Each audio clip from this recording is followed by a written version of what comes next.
Welcome to Achyut academy. ये हमारा channel है और हम लोग क्लास 10th की एनसीईआरटी पढ़ रहे थे और आज हम लोग चैप्टर 4 स्टार्ट करेंगे। द्विघात समीकरण, क्वाड्रेटिक इक्वेशन, इसका पार्ट 1 है।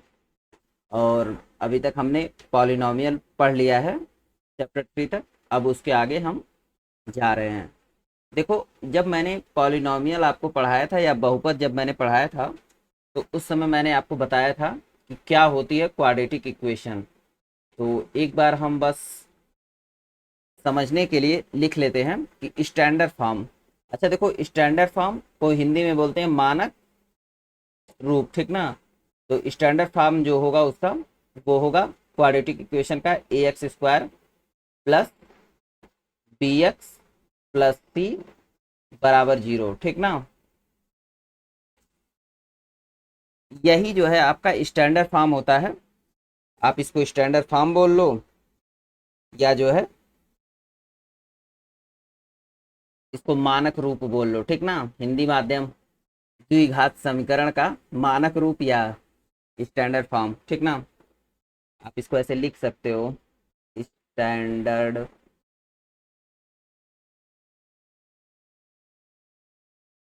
स्टैंडर्ड फॉर्म, ठीक ना।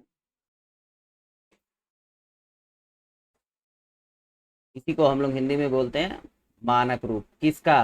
द्विघात समीकरण का या क्वाड्रेटिक इक्वेशन का, ठीक ना। ये हो गया। आज हम लोग इसी के बारे में अब और आगे पढ़ेंगे कि ये कैसे सॉल्व होता है, ठीक ना। मानक रूप, ठीक है, ओके। अच्छा देखो, ये सबसे पहले ये जानो आता कैसे ये है। आपकी एनसीईआरटी में यहीं से शुरू होता है कि आता कैसे है। देखो, हम लोग बहुत सिंपल सिंपल चीजें जानने वाले हैं। ये आप इसे कर लो, इसको सेपरेट कर लो। देखो, ऐसे कर लो, ठीक ना। देखो, हम लोग जानते हैं ये होता है रेक्टेंगल, ठीक ना। ये रेक्टेंगल है, ठीक। ये रेक्टेंगल मतलब आयत है, ठीक ना। अब इतना भी, अब किसी को ना ये कहे कि मुझे आयत और रेक्टेंगल नहीं पता है। इसको बोलते हैं रेक्टेंगल। इंग्लिश में रेक्टेंगल बोलेंगे, हिंदी में आयत बोलेंगे, ठीक। अब देखो, सबसे अगर बेस्ट एग्जांपल मैं आपको दूं तो अगर मान लो इसकी जो ये लेंथ है, लेंथ मतलब लंबाई यक्स है, और इस आयत की या रेक्टेंगल की जो चौड़ाई है यक्स प्लस 1 है, ठीक ना। या फिर इसको ऐसे भी मान सकते हो, इसकी जो है लंबाई जो है यक्स प्लस 2 मान लो और इसकी चौड़ाई एक्स प्लस 1। वो बता दूंगा, एक्चुअली स्टैंडर्ड फॉर्म से तुलना करने में आसानी होगी। ऐसा नहीं है कि इसे यक्स मानेंगे लंबाई को और फिर इसको एक्स प्लस 1 तो कोई दिक्कत होगी, बट तुलना करने में यहाँ पर आसानी होगी, इसलिए मैंने इसको कर दिया है। बस मान आप कुछ भी सकते हो, बता भी दूंगा अभी आगे। देखो, तो हम लोग रेक्टेंगल का फार्मूला क्या जानते हैं। इसका एरिया बराबर होता है, रेक्टेंगल का एरिया बराबर होता है, रेक्टेंगल का एरिया बराबर होता है, क्या होता है बताओ, लंबाई गुणे चौड़ाई, मतलब लेंथ इंटू ब्रेड्थ, ठीक ना, फॉर रेक्टेंगल। ओके, तो क्या होता है, क्या होता है एरिया बराबर यल ई एन, अरे सॉरी,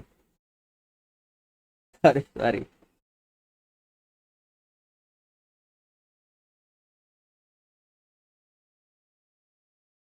लेंथ इंटू ब्रेड्थ होता है ना,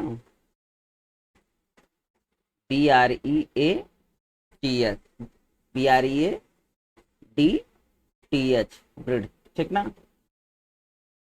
इसको लंबाई गुणे चौड़ाई बोलते हैं, ठीक ना। मैं ये बताने की कोशिश कर रहा हूँ कि आपके नॉर्मल जीवन में या मतलब जो सामान्य जीवन में ये कैसे ये क्वाड्रेटिक इक्वेशन आती है, ठीक ना, और कुछ नहीं। तो अब हम जब इसको पुट कर लेंगे तो हो जाएगा कि ओके, एक सेकेंड वेट कर लीजिए आप लोग।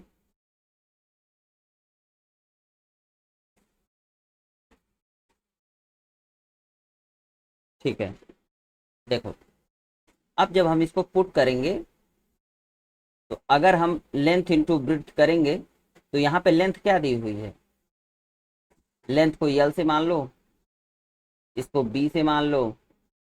तो अब x+2 इंटू x+1, अब इस एक्स स्क्वायर से इसकी मल्टीप्लाई करोगे तो एक्स स्क्वायर होगा, प्लस इस एक्स से जब इसमें करोगे तो 2x होगा, फिर यक्स से जब इस 1 से मल्टीप्लाई करोगे तो यक्स होगा, और इससे ये जब मल्टीप्लाई करोगे तो 2 होगा। ठीक ना, ये देखो ये क्या आ गया, ये मैंने इसीलिए आपको बताया कि देखो ये प्रैक्टिकल लाइफ में इसी तरीके से क्वाड्रेटिक इक्वेशन जनरेट होती है। इससे तुलना कर लोगे ना इससे, जब अगर इसको मान लो यहाँ पे लिख दो तो एक्स स्क्वायर प्लस 3x+2, ये यहाँ पर आ जाएगा, इसीलिए बस मैंने इसको कर लिया था x+2, अदरवाइज दिक्कत होती, आता नहीं। किसी को कोई प्रॉब्लम? देखो अगर ये यहाँ पर x मैंने बस माना होता तो ये एक्स स्क्वायर प्लस एक्स हो जाता है, ये 2 वाला जो कांस्टेंट वाली थी वैल्यू वो नहीं आती, इस वजह से बस कंपेयर इजली करने के लिए मैंने किया था। ठीक ना, देखो अब ये अगर मल्टीप्लिकेशन किसी को नहीं समझ में आया है तो बस ऐसे जान लो कि एक बार मान लो x+2 में करना है तो पहले एक बार x से मल्टीप्लाई कर दो, तो x से जब मल्टीप्लाई करोगे तो x से x की मल्टीप्लाई होगा तो एक्स स्क्वायर, x से जब इसमें जाएगा तो 2x, ठीक, और फिर जब 1 से मल्टीप्लाई करोगे तो x 1 जाएगा तो x हो जाएगा, और 1 इंटू 2 2 हो जाएगा। ठीक, अब 2x प्लस एक्स 3x हो जाएगा, 2 हो जाएगा, सेम है। ठीक, तो ये देखो रियल लाइफ में इसी तरीके से क्वाड्रेटिक इक्वेशन जनरेट होती है, ये आपके दिया हुआ है इसलिए मैंने आपको बता दिया। एक देखो अब क्या चीजें हैं, अब जो आपको मैं बताने वाला हूं, देखो एक हमारे श्रीधराचार्य साहब थे, वैसे बहुत कुछ आपके इसमें दिया हुआ है, स्टैंडर्ड फॉर्म आपको ऑलरेडी मैं बता चुका हूँ, अल्फा बीटा के भी कॉन्सेप्ट बता चुका हूँ, मैं धीरे धीरे करके एक एक करके चलूंगा जिससे आप एकदम प्रॉपरली समझ पाए। ठीक ना, अब एक सीधे सीधे आओ हम लोग देखते हैं कि ये सॉल्व कैसे इक्वेशन होता है। देखो ये श्रीधराचार्य जी थे, ये मैथमेटिशियन थे श्रीधराचार्य जी, और उन्होंने ही ये जो द्विघात समीकरण या कहिए आप ये जो आपका क्वाड्रेटिक इक्वेशन होता है उसको सॉल्व करने के लिए कैसे सॉल्व होता है उसके बारे में बताया था। अब बताया था तो याद रखना ये स्टैंडर्ड इक्वेशन से ही लिया गया है, ax² plus bx plus c बराबर 0। अब इसमें ए बी सी सब समझ गए ना, ए यहाँ पर x² की कोफिशिएंट है, बी जो है x का कोफिशिएंट है, और सी ये जो है कांस्टेंट है। ओके, इसी स्टैंडर्ड इक्वेशन से या मानक रूप से ये लिया गया है, और जो लोग पहली बार श्रीधराचार्य को सुन रहे हैं तो वो देख भी लें, ऐसे लिखा जाएगा श्रीधराचार्य। ठीक ना,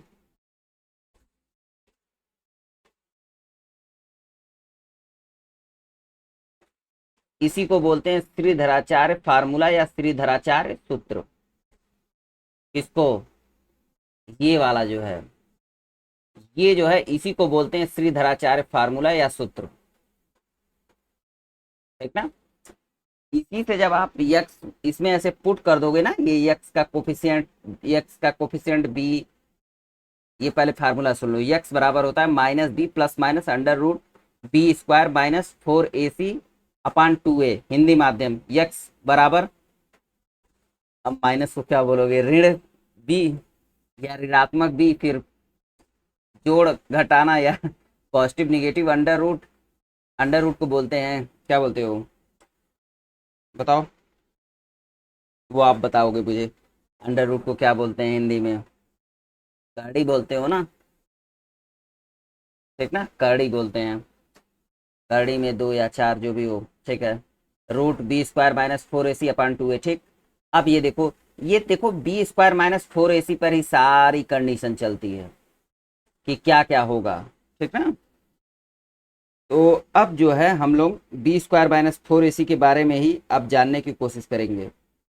इतना तो समझ ही गए होगे आप कि इसमें a x square plus b x plus c इस स्टैंडर्ड जो है रूप से इस फार्मूले को जनरेट किया गया है। वैसे इसका डेरिवेशन भी होता है, चूंकि आपके एनसीईआरटी में दिया नहीं हुआ है तो फिर कोई मतलब नहीं है, ठीक ना।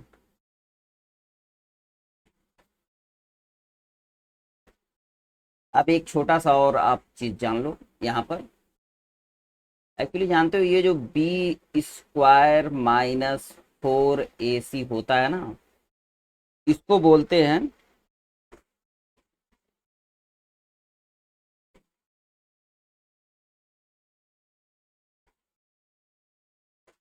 इसको बोलते हैं इंग्लिश में जो बोलते हैं, इसको बोलते हैं डिस्क्रीमी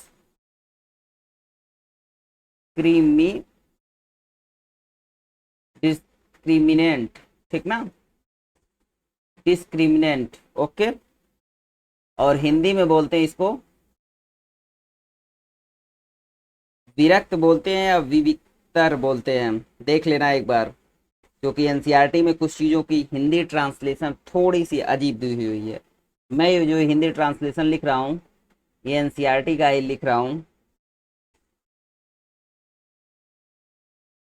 ठीक ना। विविक्तर।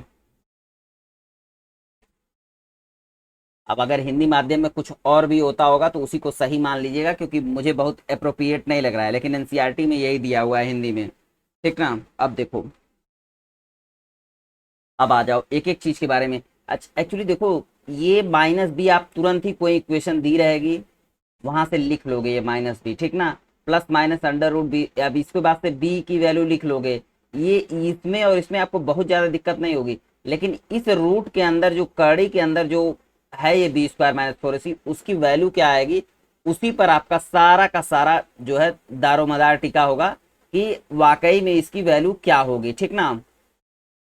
तो वो चीज मैं अब आपको बता देता हूँ। ये देख लो, देखो B square minus 4ac greater than zero होगा अगर, कहाँ का बी स्क्वायर माइनस 4ac, यहाँ का बी स्क्वायर माइनस 4ac, ये जो रूट के अंदर है, अगर ये ग्रेटर देन जीरो हुआ, ठीक ना, अगर ये ग्रेटर देन जीरो हुआ, एक सेकंड मैं नई स्लाइड ही निकाल लेता हूँ,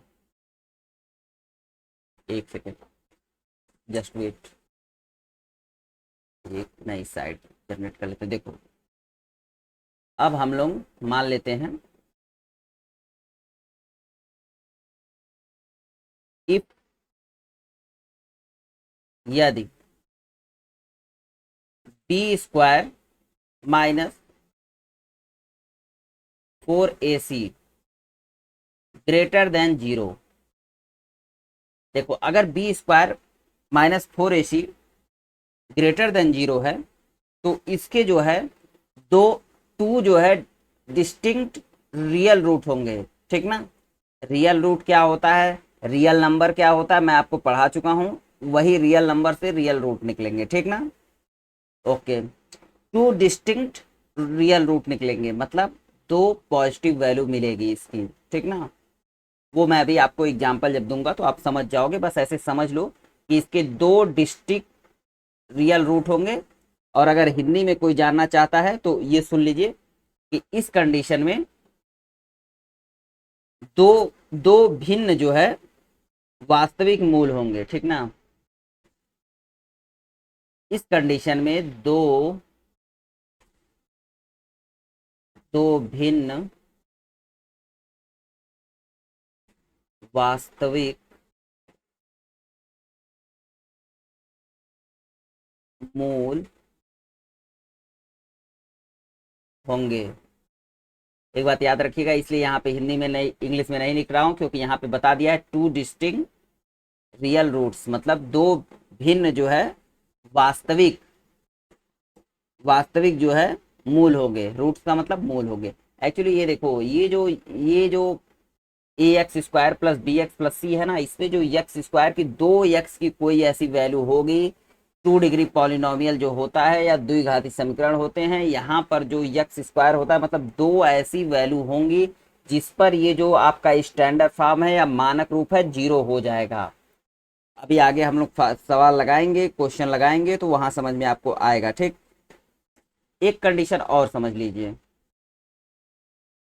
अब देखो बी स्क्वायर माइनस फोर ए सी बराबर जीरो हो गया। अब क्या होगा अगर इफ, अब आप लोग यदि समझ लीजिएगा, बी स्क्वायर माइनस फोर ए सी बराबर जीरो हो गया, तो देखो ये जो देखो यहाँ पर भी दो बराबर वास्तविक मूल होंगे। मतलब ये जो है समझो इस चीज को कि टू इक्वल रियल रूट्स होंगे। जैसे यहाँ पे दो भिन्न भिन्न आ रहे थे ना, जो मैंने बताया ना कि यक्स स्क्वायर की वैल्यू जो यहाँ पर इसमें जो यक्स स्क्वायर की वैल्यू आएगी वो दो डिफरेंट डिफरेंट मतलब भिन्न भिन्न वैल्यू आएगी। मान लो एक कोई चार आ गई, एक पांच आ गई, उस पर ये जो इस इक्वेशन में अगर इस पर्टिकुलर इक्वेशन में उस वैल्यू को पुट कर दिया जाएगा तो वैल्यू क्या हो जाएगी, एक इक्वेशन की जीरो हो जाएगी। तो वही जो ऐसी दो वैल्यू मिलेंगी, तो अब जो यहाँ पे मिलेगा इस कंडीशन में जो वो दो वैल्यू होगी, मतलब उसमें तो तीन और चार आ रही थी, लेकिन अगर यहाँ पर बी स्क्वायर माइनस फोर ए सी बराबर जीरो हो गया तो ये जो यहाँ पर मिलेंगी वो जो है दो बराबर और वास्तविक मूल मिलेंगे। ठीक ना, याद रखिएगा दो बराबर और वास्तविक मूल। यहाँ पे भिन्न है, वहां पे दो बराबर हो जाएगा, यहाँ पे दो बराबर, सॉरी इसको आप लोग बराबर ही पढ़ेंगे, दो बराबर वास्तविक मूल।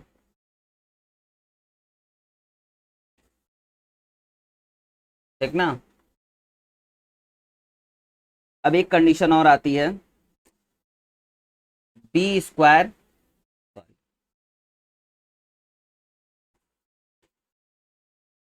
बी स्क्वायर माइनस फोर ए सी लेस देन जीरो। ठीक ना, इस कंडीशन में देखोगे बी स्क्वायर माइनस फोर ए सी जब होगा तो ये जो वैल्यू होगी इनसाइड रूट जो है, रूट के अंदर जो होगी कण के अंदर निगेटिव वैल्यू हो जाएगी। तो इस परिस्थिति में जो है देखो यहाँ पे इस परिस्थिति में देखो नो रियल रूट, कोई वास्तविक जो है मूल नहीं प्राप्त होंगे। कोई भी नो रियल रूट मतलब कोई भी वास्तविक मूल नहीं होता है। ठीक ना, ये मतलब एक इनप्रैक्टिकल चीज होती है, ये चीज समझ लो कि वास्तविकता में बस ऐसे ही कोई सरफिरा कि कोई भी इक्वेशन लिख दिया उसका कोई वास्तविक मूल नहीं है।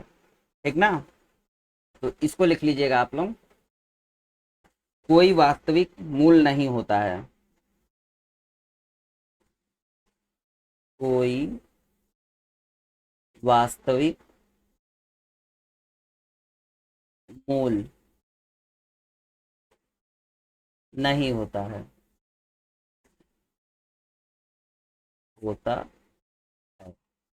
ठीक ना, याद रखना no real roots if B square minus four A C less than zero. ठीक ना, अब मैंने बता दिया कि अगर ग्रेटर देन जीरो है तो दो भिन्न भिन्न जो है डिस्टिंक्ट रियल रूट्स होंगे, और अगर बी स्क्वायर माइनस फोर ए सी बराबर जीरो है तो वो उसमें दो इक्वल रूट्स होंगे। और ये तीसरा कॉन्सेप्ट है नो रियल रूट्स, अगर लेस देन जीरो है तो वहां पर जो है कोई रियल रूट नहीं होगा। ठीक ना, यहाँ तक मैंने आपको समझा दिया। ये श्रीधराचार्य फार्मूला था। इस श्रीधराचार्य फार्मूला में ये ए बी किसका किसका कोफिशिएंट था बता ही दिया, बी ये चीज होती है। इसकी तीन कंडीशन बनती है, बी स्क्वायर माइनस फोर ए सी को बोलते हैं डिस्क्रिमिनेंट बीवी रक्त। ठीक ना, अब ये मैंने आपको तीन कंडीशन बता दी। अब सुनो, अब ऐसे जानो, अच्छा एक बात समझो, अगर यहाँ पर जो ये जो बी स्क्वायर माइनस फोर से जीरो हो जाएगा, जब ये वैल्यू जीरो हो जाएगी तो यक्स की वैल्यू क्या बचेगी आप बताओ। अगर मैं इस सब को मिटा दूं, तो अगर मैं इस सब को मिटा दिया तो क्या बच रहा है, माइनस बी अपान टू ए। ठीक ना, यही ना बच रहा है। अगर मैं इसको मिटा दिया, ये जब ये सब कुछ मिटा दिया जब मैंने, तो minus minus b upon two a बच रहा है ना। तो यही जो है दोनों के दोनों मूल जो है इस इक्वेशन के, अगर बी स्क्वायर माइनस फाइव इस कंडीशन में, इस कंडीशन में रुक जाओ एक सेकेंड, इस कंडीशन में ये हो जाएगा, दोनों के दोनों मूल आपको यही प्राप्त होंगे। ठीक ना, माइनस बी बाई टू ए। ठीक, क्या होंगे? वो तो जायज़ सी बात है कि जब दोनों के दोनों मूल जो है समान होंगे, बी स्क्वायर माइनस दो बराबर और वास्तविक मूल होंगे, ठीक ना। ये चीज़ हो गई। अब इसे मुझे लिख ही लेने दो। ये एक एक्स्ट्रा पॉइंट था जो मैंने आपको बता दिया, ठीक है। Plus minus under root B square minus 4ac। Okay, देखो हमने ये चीज़ें आपको समझा दी कि ये चीज़ क्या होता है, द्विघात समीकरण बता दिया और ये भी बता दिया कि क्या होता है, ठीक ना। एक्चुअली देखो, जो वहां पे हम लोग शून्यक नहीं पढ़ रहे थे, जीरोज, वही जीरोज यहाँ पर अब मूल के फॉर्म में आ रहे हैं, रियल रूट्स के फॉर्म में आ रहे हैं, याद रखना ये चीज होती है। अब चलो एक चीज और समझाता हूँ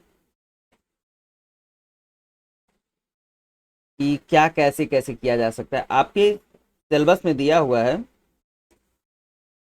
तो वही चीज उसी पे चल रहे हैं। क्या है भाई, आपके सिलेबस में कुछ क्वेश्चंस दिए हुए हैं। एक्चुअली मैं क्वेश्चन लिखता हूँ, आपको कुछ समझाता हूँ, फिर उसके बाद ही तो आप समझ पाओगे। ओके, आओ, ठीक है। अब ये फार्मूला आप समझ चुके हो, इसी के अनुरूप हम लोग अब करेंगे क्वेश्चंस।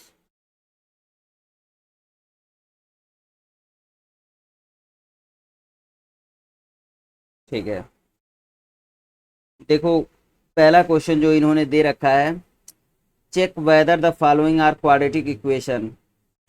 क्या मतलब, जो उन्होंने कुछ दे दिया है इक्वेशन, उसको पूछ रहा है। मान लो कोई भी इक्वेशन दे दे, अब मैं उसी तरीके से तो नहीं बिल्कुल लूंगा, कोई भी आप मान लो इक्वेशन दे दे, ऐसे लिख दे, मान लो ऐसे लिख दे, 2x 2x 2x 2 + x into 3 + x बराबर x + 4 और फिर x + 6। अच्छा देखो, ये पूछ ले, ये ऐसे पूछ ले, अगर इसको पूछ ले कि ये क्वाड्रेटिक इक्वेशन है कि नहीं, तो ये क्या लिखोगे?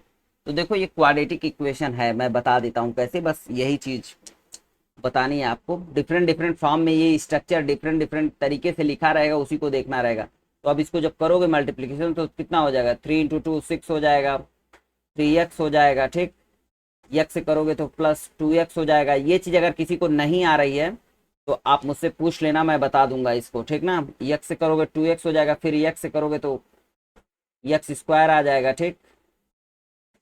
फिर यक्स से जब इसको मल्टीप्लाई करोगे तो x² हो जाएगा, +4x हो जाएगा, +6x हो जाएगा, +24 हो जाएगा।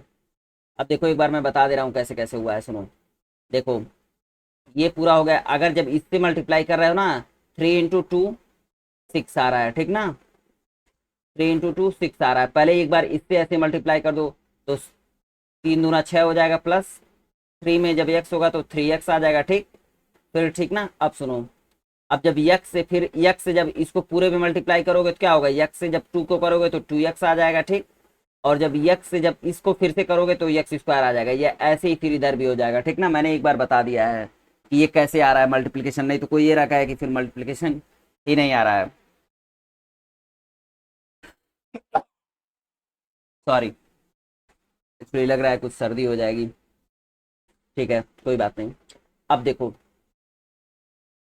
अब जो है हम क्या करेंगे, इसको क्या लिखोगे, इसको 6 प्लस, ये दोनों जोड़ लोगे एक साथ तो 5x हो जाएगा, +x² हो जाएगा, बराबर ये x² हो गया, ठीक। इन दोनों को फिर जोड़ लो, 6 × 4 = 10x हो जाएगा, +24 हो जाएगा।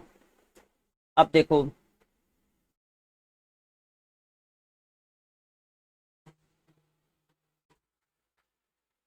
अब जब हो गया ये, तो ये देखोगे,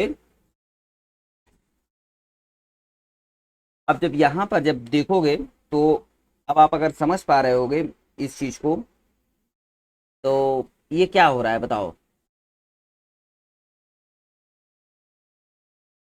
ये एक क्वाड्रेटिक इक्वेशन है, ये भी एक क्वाड्रेटिक इक्वेशन है, ठीक ना। दोनों अलग अलग, दोनों साइड मतलब क्वाड्रेटिक इक्वेशन है, ठीक ना।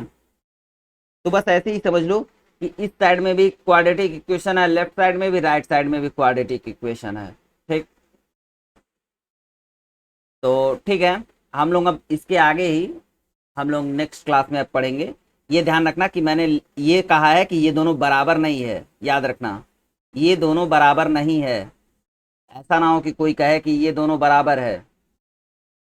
ये क्वेश्चन पूछा हुआ था, ये सॉल्व किया, तो ये देखो इसको ऐसे हम लोग लिख सकते हैं,